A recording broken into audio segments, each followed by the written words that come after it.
Wicca is a term that was adopted by Gerald Gardner back in the 50s. Wicca is actually a word that means to shape or to bend or to twist.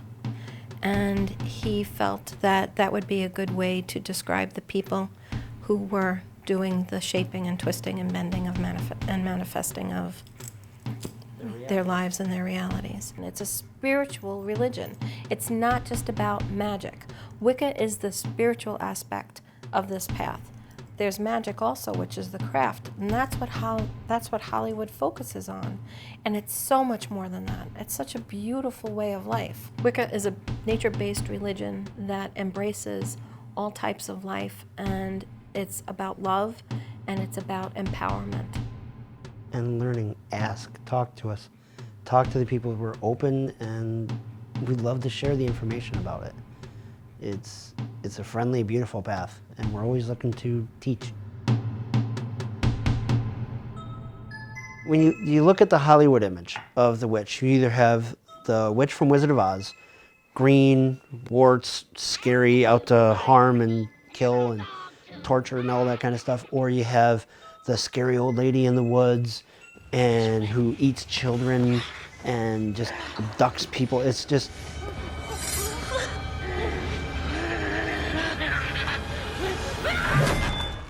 Hollywood focuses on the magic and the evil. That's not how it works. That's not how any of this works.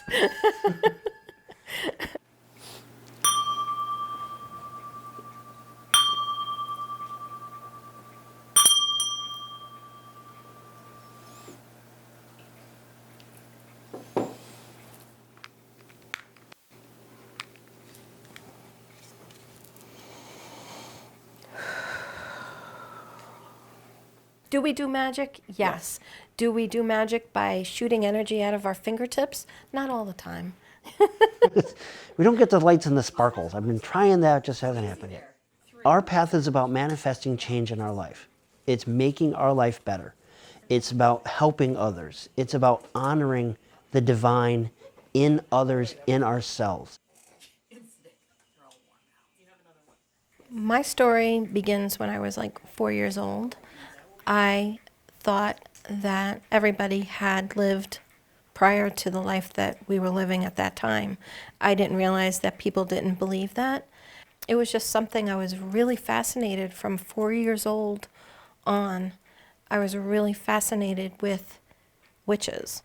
Then as I grew older, I realized that witches were bad. You know, you got to see the Disney movies and witches were green and evil and killed people. And it scared me, and I didn't want to identify with that. So I became very, very involved with my Catholic religion. I wanted to be a nun until I was in my late teens. And I just didn't want to go to hell, basically. So as I grew older, though, into my late teens and my early 20s, things started coming back to me. Like I started doing tarot, and I was doing astrology, and I was working with gemstones and candle magic, and I didn't even realize what I was doing because I didn't consider myself a witch at that point. I just thought that everybody did this. It was a very well-published New York Times best-selling author who was in my writers group, and all I said was, you write vampire novels, so maybe you know somebody that you can connect me to that might be involved with this. I need to learn more about this. I think I'd been a witch in a past life, and I need to talk to somebody. She writes me back and she says, honey, I'm the person you're supposed to be talking to. I'm a third-degree high priestess, and this is what I do. I help people find their path. And that was it. Within 3 months, I joined her coven. Through that, I went through the degrees. And once I became a third degree, I realized that it was time to move out onto my own. So I got my coven, and we started our own tradition. And we've been doing this for 10 years. My path was a little slightly different twist. I didn't have the structured, formal religious background that Janine had. We lived out in the country, and the only place I found peace and was literally able to sit still was in nature. So that's where I always found solace. That's where I always found peace. That's where I found, in hindsight, my connection with divinity. I then found the courage to start my own just research. What do I want to do? Where do I want to go? What do I want to study? So I started looking into books and found Wicca. I don't think people really hate what we do. Number one, they don't know what we do. They have what they think we do. But it's more of fear.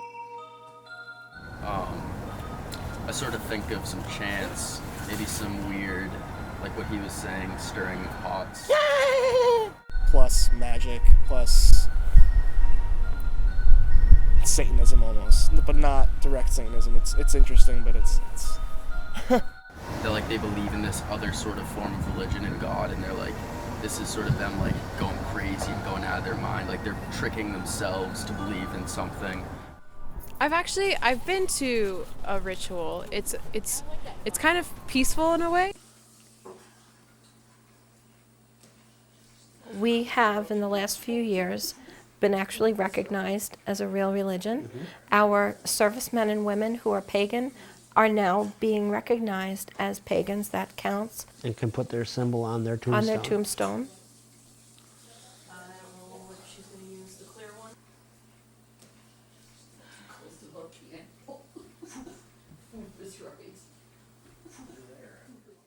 One day, I had a very close friend who was Christian, and she saw that I was doing tarot, and she told me I was going to hell. And for me to be told I was going to hell, it was devastating. God chose the way of salvation. So the Bible is very clear. God associated sorcery with devil activity. Without a Bible, I'll find my book here. They may know a lot about their denomination, about their rituals or whatever in that denomination. But if they don't believe the Bible and don't know the Bible, they probably are afraid because they don't know enough about it to even comment on it. That's probably why. I mean, just witchcraft. I mean, they conjure up words like sorcery, witchcraft, enchantment, divination, unclean spirits. Those are not, words, descriptive words that are embracing to people. Okay, they're not. They have a dark side to them, and that's probably the reason why. They're looking in all the wrong places, because that stuff's going to lead to despair. It's going to lead to judgment. They want to look into the Bible and look into Jesus Christ, who proved who he was by the resurrection from the dead, that he is the Son of God, that he is God in human flesh, that he died for their sins. He wants to deliver them from the darkness of that, what God called an abomination.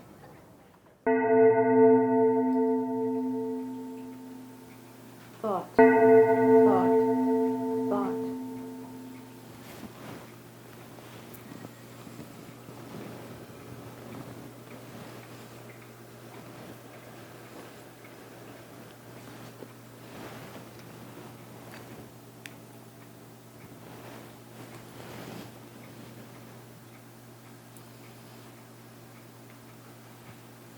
I cleanse and consecrate by the fire of her will and spirit.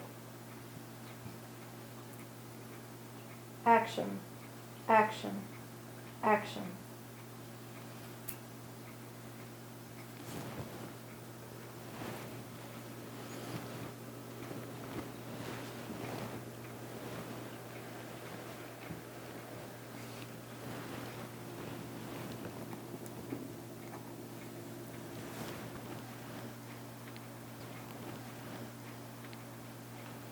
I cleanse and consecrate by the waters of her blood.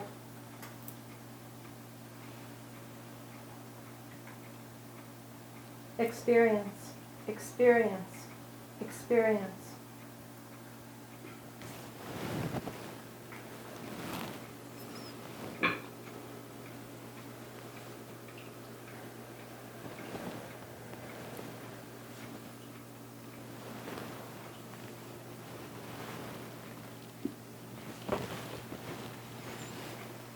I cleanse and consecrate by the earth that is her body.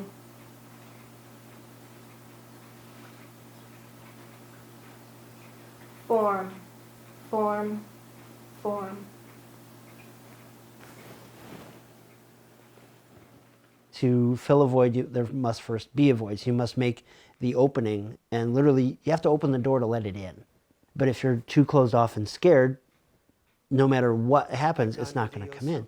So if you open that passageway up of that energy, of that flow, that spell will let that energy then come to. Like attracts like. By fire, water, with the love of the Lord and the Lady, this circle is sealed. So mote it be. Basically, what we do at full moon is we honor the goddess. The moon cycles have energy to occur. What we'll do is we'll have everybody state their intention, and there's a spell that we do by empowering dimes, and then we offer them up to the goddess by throwing them into a bowl of water that symbolizes the moon, and then we'll dump it outside later. Or if it's nice out, we'll do it outside and we'll throw them up at the moon. And as it grows, it gains its power until when it becomes full, that's when it's, yeah, she's at her peak. That's when the moon is fullest, and that's when all things come to manifest. And you know it's real because the Earth's, the tides are affected by the moon cycles. When the moon is full, that's when the tides are at its peak, at their peak. So there is something to say about the gravitational pull and the energy that we're receiving from the moon. So we use that energy basically to manifest. It's considered one of the fastest growing religions in the world, so that's a positive. But what is really petrifying is this political movement that seems to be sweeping our nation, where racism and prejudice is being revered again, and segregation is being used as a political platform. You have people like, I don't mean to bring up names, but Sarah Palin. She's constantly throwing out there into the media witch bashing. And she's got a pastor that supported her in her campaign when she was running for vice president that actually was doing witch hunts around the world. Physical witch hunts where they tortured and... Yeah. Yeah. I mean, this is real. And it's so accepting right now, and people are starting to come out, but it could change like that. When we first came out, my kids were ostracized in school. You know, the moms wouldn't sit with me at the soccer games and the volleyball games. They'd known me all these years, but, you know, we kind of became like the people that you looked at a little weird, you know. Anthony got in trouble one time at school for a school project. They were making pillows, and he had to put on the pillow all different symbols of things that I guess represented who he was as a person. And he put a pentagram in the middle of it, or pentacle. He put a pentacle in the middle of it. And the teacher started screaming at him and telling him that she didn't want any devil worshipping signs. He wasn't just blind following his mom. He literally had knowledge, and he said, no, this is what it means and this is what we do. She didn't want to hear it. So he said, talk to my mom, here's her number, and didn't want to do that either.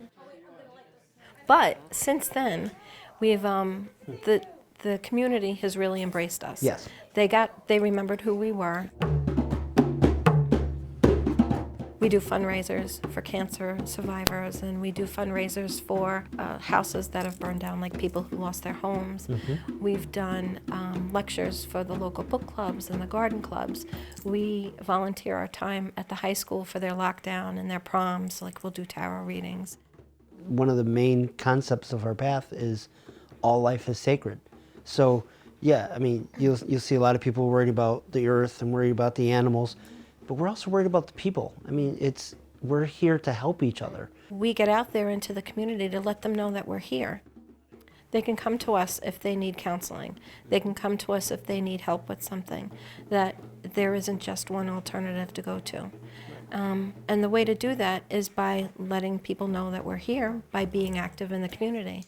We've integrated back into the community, and a lot of people accept us for who we are. Like, you know, We're not the scary witches on the hill. Yeah, not anymore. We're not the scary witches.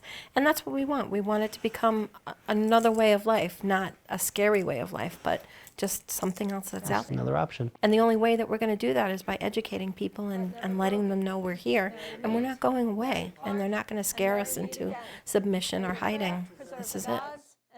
Every day that we come out in the open and we take our chances and somebody else comes out of the broom closet, that's one more person that could be persecuted in the next wave if they decide to go persecuting witches again. Marry me to marry part and marry me again.